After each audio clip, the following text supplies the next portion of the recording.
الحمدللہ رب العالمین والصلاة والسلام علی خاتم النبیین اما بعد فاعوذ باللہ من الشیطان اللعین الرجیم بسم اللہ الرحمن الرحیم۔ تمام سامعین سامعات متوجہین متوجہات ملائکہ صالحین ارواح طیبات تمام سننے والوں کو السلام علیکم ورحمۃ اللہ۔ سامعین محترم، جیسا کہ آپ کو معلوم ہے ہم ہفتہ واری پروگرام درس دین لے کر آپ کی خدمت میں حاضر ہوتے ہیں اور اس میں اپنے شیخ محترم جناب سید محمد اطہر علی ہاشمی مدث اللہ العلی کی انتہائی پیاری تصنیف میرا پیارا دین اسلام سے ایک موضوع لے کر اس کے متعلق شرعی احکامات آپ کی خدمت میں پیش کرنے کی کوشش کرتے ہیں۔ گزشتہ کچھ عرصے سے ہمارا جو موضوع چل رہا تھا وہ نماز سے متعلق تھا۔ نماز کا موضوع تقریباً انفرادی نماز کا موضوع مکمل ہو گیا ہے، انشاءاللہ آگے امامت کا بیان وغیرہ بھی آنا ہے، لیکن اس دوران چونکہ انفرادی نماز کا موضوع جو ہے وہ ختم ہوا ہے تو نماز کے متفرق مسائل کے بارے میں ہماری گفتگو چل رہی تھی۔ گزشتہ ہم نے اس سے متعلق کچھ متفرق مسائل نماز کے متعلق ہم نے بیان کیے تھے، تو آج ہم آپ کی خدمت میں مزید کچھ متفرق مسائل بیان کریں گے اور انشاءاللہ اگلے ہفتے اس سلسلے کی آخری درس ہوگا کہ جس میں متفرق مسائل بیان کیے جائیں گے، پھر اس کے بعد انشاءاللہ امامت کا بیان ہوگا۔ عمومی سوال یہ پوچھتے ہیں کہ یہ اپنے بچوں کو جو اب نماز کی عمر تک پہنچ رہے ہوں ان کو بتانے کے لیے بھی انتہائی مفید معلومات ہیں کہ نماز میں کتنی رکعات ہیں۔ ہر نماز میں الگ الگ رکعات معلوم ہونی چاہیے۔ عمومی طور پر لوگ یہ پوچھتے ہیں کون سی سنتیں موقدہ ہیں، کون سی سنتیں غیر موقدہ ہیں، تو اس میں فرق بتا دیجئے۔ تو یہ انشاءاللہ ہم آج آپ کی خدمت میں بیان کرنے کی کوشش کریں گے۔ یاد رکھیے پہلے ایک چیز کہ نماز یا تو فرض ہوگی، جیسا کہ 4 رکعت نماز فرض ظہر ہے یا 2 فرض فجر ہے، یا واجب ہوگی جیسے کہ وتر، انشاءاللہ اس کا ابھی مزید تفصیل بیان کریں گے، یا پھر نفل ہوگی۔ نفل تو کسے کہتے ہیں یہ بھی ہم گفتگو میں آپ کو بتا چکے ہیں بارہا۔ یا پھر سنت اگر ہوگی تو سنت کی 2 اقسام بنتی ہیں، سنت موقدہ ہوگی، سنت غیر موقدہ ہوگی۔ سنت موقدہ وہ ہوتی ہے جس کا ادا کیا جانا اس کی تاکید کی گئی ہے، نبی کریم نے پسند فرمایا ہے، اور جس کو ادا کرنے سے نبی کریم کی شفاعت آخرت میں حاصل ہوتی ہے، اس سنت کو سنت موقدہ کہا جاتا ہے، اور جس کے ترک کرنے سے شفاعت سے محرومی کا اندیشہ ہے۔ اور سنت غیر موقدہ بھی یہی نبی کریم صلی اللہ علیہ وسلم ہی کی سنت ہے، لیکن اس کو ترک کرنے والے سے شفاعت سے محرومی کا اندیشہ، وہ جو وعید بیان کی گئی ہے وہ سنت غیر موقدہ کے بارے میں نہیں ہے، لیکن سنت غیر موقدہ کا مقام جو ہے وہ نفل یا مستحب سے افضل ہے، یہ زیادہ فضیلت رکھتی ہے۔ تو یہ جب ایک خلاصہ آپ کی خدمت میں پیش کر لیا تو اب ہم آپ کی خدمت میں عرض کرتے ہیں کہ کون سی نماز میں کتنی رکعتیں ہوتی ہیں اور کون سے فرض ہیں، واجب ہیں، نفل ہیں، سنت موقدہ ہیں یا سنت غیر موقدہ ہیں۔ تو یاد رکھیے کہ فرض نماز فجر کی نماز جو سب سے پہلے دن کی نماز ہوتی ہے اس میں 4 رکعتیں ہوتی ہیں۔ سب سے پہلے 2 رکعت سنت موقدہ ادا کی جاتی ہیں، یہ لازمی حضور نبی کریم صلی اللہ علیہ وسلم کی طرف سے تاکید ہے، اس کو ادا کرنا چاہیے، چھوڑنا نہیں چاہیے۔ اور پھر 2 سنت موقدہ کے بعد 2 فرض جو ادا کیے جاتے ہیں جو فرض فجر کہلاتے ہیں، تو یہ کل 4 رکعت ہوتی ہیں فجر کی نماز میں فرض کی گئی ہیں۔ ظہر کی نماز میں سنت غیر موقدہ کوئی نہیں ہے۔ سب سے پہلے 4 سنتیں موقدہ ہیں، پھر 4 فرض ہیں، پھر 2 بعد میں سنتیں غیر موقدہ ہیں، اور اس کے بعد پھر 2 نفل ہیں۔ یہ ظہر کی نماز ہے، اس میں کل 12 رکعت ہوتی ہیں، 4 سنت موقدہ، 4 فرض، 2 سنت موقدہ، 2 نفل، کل 12 رکعت ہو گئیں۔ عصر کی نماز میں کوئی سنت موقدہ یا نفل نہیں ہوتا۔ سب سے پہلے 4 رکعت سنتیں غیر موقدہ ہوتی ہیں اور اس کے بعد 4 رکعت نماز فرض ہوتی ہیں، کل 8 رکعت ہوتی ہیں عصر کی نماز میں۔ مغرب کی نماز میں فرضوں سے پہلے نہ کوئی سنت موقدہ ہے نہ کوئی سنت غیر موقدہ، کل 7 رکعت ہیں، 3 رکعت نماز فرض ہیں، اس کے بعد 2 رکعت نماز سنت موقدہ ہے، پھر اس کے بعد 2 نفل ہیں۔ عشاء میں کل 17 رکعت ہیں۔ فرض سے پہلے جو 4 رکعت ادا کی جاتی ہیں وہ 4 سنتیں غیر موقدہ ہوتی ہیں، اس کے بعد 4 فرائض ادا کیے جاتے ہیں، پھر فرائض کے بعد 2 رکعت نماز سنت موقدہ ہے، 2 رکعت نماز سنت موقدہ کے بعد 2 نوافل ادا کیے جاتے ہیں، پھر 3 وطر اور اس کے بعد پھر 2 نفل. تو یہ کل 17 رکعت بنی. 4 سنت غیر موقدہ، 4 فرض، 8 رکعت. پھر اس کے بعد 2 سنت غیر موقدہ. سنت موقدہ یہ 10 رکعت ہو گئیں. پھر اس کے بعد 2 رکعت نفل، یہ 12 رکعت ہو گئیں. پھر اس کے بعد 3 وطر الواجب، 15 رکعت ہو گئیں. پھر وطر کے بعد 2 نوافل ادا کیے جاتے ہیں. کل 17 رکعت یہ عشاء کی نماز میں ہوتے ہیں. تو یہ 5 نمازیں تھیں جن کے متعلق ہم نے عرض کیا. اب جمعہ کی نماز کے متعلق سماعت فرمائیے. جمعہ کی نماز میں کوئی نماز سنت غیر موقدہ نہیں ہے، کوئی سنت غیر موقدہ نہیں. جمعہ کی نماز میں جتنی بھی سنتیں ادا کی جاتی ہیں سب کی سب موقدہ ہیں. اور اس کی ترتیب کیا ہے؟ سب سے پہلے 4 رکعت نماز سنت موقدہ ادا کی جاتی ہے. پھر 2 رکعت نماز فرض امام کے پیچھے ادا کیے جاتے ہیں. پھر اس کے بعد امام کے ساتھ جب فرائض ادا کر کے فارغ ہو جاتے ہیں تو پھر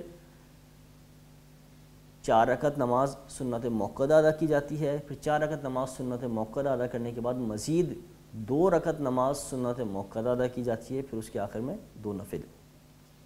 تو یوں 4 سنت موقدہ، 4 فرائض، 4 سنت موقدہ اور 2 فرائض، 6 رکعت. اس کے بعد پھر 4 سنت موقدہ، 10 رکعت. پھر اس کے بعد 2 سنت موقدہ، 12 رکعت. پھر اس کے بعد 2 رکعت نماز نوافل، 14 رکعت. تو جمعہ کی نماز میں کل 14 رکعتیں ہوتی ہیں. اللہ تبارک و تعالیٰ سے دعا ہے کہ ہمیں نمازوں کو درست سے ادا کرنے کی توفیق عطا فرمائے. اب سوال یہ پیدا ہوتا ہے کہ امام کے پیچھے کیا پڑھنا چاہیے اور کیا نہیں پڑھنا چاہیے. تو یاد رکھیے کہ جب امام کے پیچھے آپ نماز پڑھتے ہیں تو امام کے پیچھے 2 کام نہیں کرنے چاہیے. ایک تو سورہ فاتحہ اور جو قرات کی جاتی ہے سورہ فاتحہ اور اس کے ساتھ جو سورت ملائی جاتی ہے وہ نہیں کرنی. اور دوسرا، جب امام رکوع سے کھڑا ہوتا ہے تو سمع اللہ لمن حمیدہ کہتا ہے. مقتدی کے لیے وہ نہیں کہنا. مقتدی سمع اللہ لمن حمیدہ نہیں کہے گا، بلکہ جب امام سمع اللہ لمن حمیدہ کہہ دے گا تو اس کے بعد مقتدی کہے گا ربنا ولک الحمد. تو امام کے پیچھے صرف سورہ فاتحہ اور سورت نہیں پڑھیں گے اور سمع اللہ لمن حمیدہ نہیں پڑھیں گے. یہ چیزیں پڑھنا نہیں ہے. باقی سب کچھ پڑھا جائے گا. مقتدی چاہے مرد ہو یا عورت، دونوں کے لیے ایک ہی حکم ہے کہ باقی تمام تسبیحات، التحیات، درود پاک کے بعد کی دعا اور جتنی بھی اذکار ہیں نماز کے وہ سب کے سب تمام مقتدی پڑھیں گے. شور و غل میں نماز کیسے پڑھیں؟ سوال یہ پیدا ہوتا ہے. تو شور و غل اگر زیادہ ہو تو اتنی آواز سے، کم از کم اتنی بلند آواز سے نماز پڑھیں کہ آپ کے اپنے کانوں تک آپ کی آواز پہنچ جائے، تاکہ خود سن سکیں، تاکہ کوئی غلطی نہ ہو. ایک سوال اور پوچھا جاتا ہے کہ بسا اوقات جب جماعت میں شامل ہوتے ہیں تو کچھ رکعت نکل چکی ہوتی ہیں، تو اب بقیہ رکعت کیسے ادا کی جائیں گی؟ تو یہ عمومی طور پہ ایک سوال کیا جاتا ہے. تو یاد رکھیے اس کا طریقہ بہت آسان ہے، کچھ مشکل نہیں ہے. جو رکعت رہ گئی ہے اس رکعت کو اسی شکل میں ادا کر دیں جیسی وہ رہ گئی تھی. مثلا پہلی رکعت چھوٹی ہے تو پہلی رکعت میں ثنا پڑھی جاتی تھی، تعوذ یعنی اعوذ باللہ من الشیطان الرجیم اور تسمیہ یعنی بسم اللہ الرحمن الرحیم پڑھا جاتا تھا. اس کے بعد جو ہے وہ قرات کی جاتی تھی. تو اگر پہلی رکعت چھوٹی تھی اور امام کے ساتھ 3 رکعت پڑھی ہیں تو ایسی صورت میں پہلی رکعت کو اسی طرح ادا کیا جائے گا، تعوذ، ثنا، تعوذ، تسمیہ، قرات، اور پوری نماز مکمل کر کے تحیات پڑھ کے سلام پھیر دیا جائے گا. اور اگر 2 رکعت چھوٹی ہیں تو ایسی صورت میں کیا کیا جائے گا؟ تو یہ 2 رکعت جب آپ کی چھوٹی ہیں تو اس کا مطلب 2 رکعت امام کے ساتھ ادا کر لیں اگر 4 رکعت نماز پڑھ جائیں. اور اگر مغرب کی ہے تو اور آپ کی 2 چھوٹی ہیں، اس کا مطلب ایک امام کے ساتھ ملی ہے کہ مغرب میں 3 ہوتی ہیں. تو ایسی صورت میں جو 2 رکعت چھوٹی ہیں وہ آخر میں بالکل اسی طرح ادا کریں گے جس طرح پہلی اور دوسری رکعت آپ ادا کرتے ہیں. مثلا اگر دوسری رکعت چھوٹی ہے تو تسمیہ کے ساتھ سورہ فاتحہ پڑھیں گے. امام نے سلام پھیر دیا، اب آپ کھڑے ہو گئے، تو ایسی صورت میں اب چونکہ پہلی اور دوسری دونوں رکعت چھوٹی ہیں تو پہلے پہلی رکعت ادا کریں گے، اس کے بعد پھر دوسری رکعت ادا کی جائے گی. اور اگر دوسری رکعت چھوٹی ہے تو ایسی صورت میں کس طرح ادا کی جائے؟ دوسری رکعت چھوٹی ہے تو عمومی حالات میں یہ اسی وقت ہوگا کہ جب پہلی رکعت بھی چھوٹی ہوگی. تو پہلی رکعت اور دوسری رکعت امام جب سلام پھیر دے گا اب یہ دونوں رکعتیں ایک ساتھ ادا کی جائیں گی. اب وہ کس طرح ادا کی جائیں گی؟ وہ اس طرح ادا کی جائیں گی کہ کہ پہلی رکعت ادا کی جائے گی جس طرح ہم نے آپ کو بتایا، پھر اس کے بعد سجدہ کرنے کے بعد اتحیات نہیں پڑھے گا، دوبارہ کھڑا ہو جائے گا، کھڑا ہونے کے بعد اب دوسری رکعت ادا کرے گا۔ دوسری رکعت کس طرح ادا کی جائے گی؟ اب ثنا اور تعوذ نہیں پڑھا جائے گا، یعنی سبحانک اللہم اعوذ باللہ نہیں پڑھا جائے گا، صرف بسم اللہ پڑھی جائے گی۔ بسم اللہ پڑھنے کے بعد قرات کی جائے گی، اور پھر بالکل اسی طرح رکوع سجود کر کے اتحیات پڑھ کے درود پاک پڑھ کے دعا پڑھ کے سلام پھیر دیں گے، یہ دوسری رکعت ہو جائے گی۔ اور اگر ایسا ہوا ہے کہ اب یہ 2 رکعت ہو گئی ہیں، ادا ہو گئی، تو یہ 2 رکعت ادا کی ہیں،